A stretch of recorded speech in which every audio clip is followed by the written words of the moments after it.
Second Life a préfiguré les métavers tels que nous les connaissons aujourd'hui. Ces mondes esthétiquement sublimes, ces univers à part entière où tout devient possible. Je me suis plongé dedans dès lors que j'ai entrevu l'ampleur de ces possibilités pour créer sans limite ni contrainte. C'est à ce moment-là que j'ai appris à utiliser les logiciels 3D, en prenant conscience de leur potentiel pour créer des œuvres d'art uniques.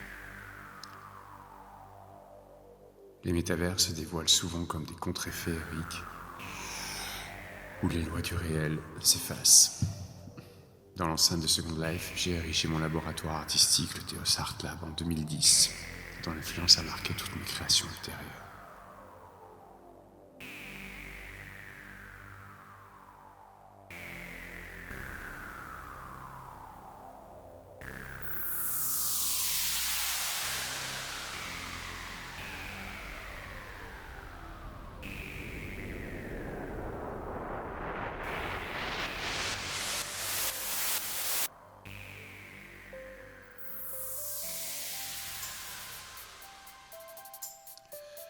Des suspensions immersives, aux arbres cinétiques, des bubbles in the vortex aux multiples expositions organisées par l'association Pirate, ainsi que les collaborations artistiques orchestrées par le collectif Art Chaos.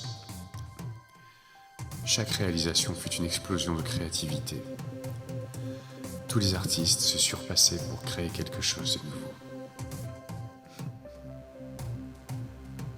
Indéniablement, les métavers recèlent un aspect ludique, une liberté d'action qui s'évanouit dans notre réalité tangible, un lieu d'expérimentation où les possibles se démultiplient.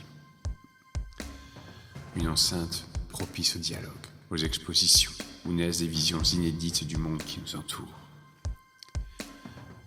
Mais il convient d'arpenter ces mondes avec précaution, de ne pas s'y égarer.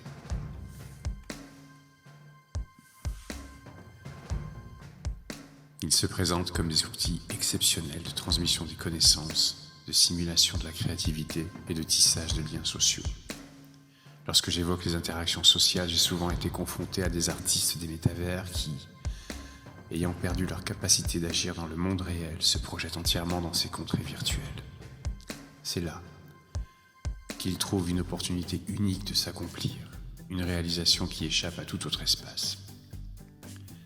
C'est pour cela que je voudrais vous présenter ce qui a été mon espace de créativité et de jeu durant des années.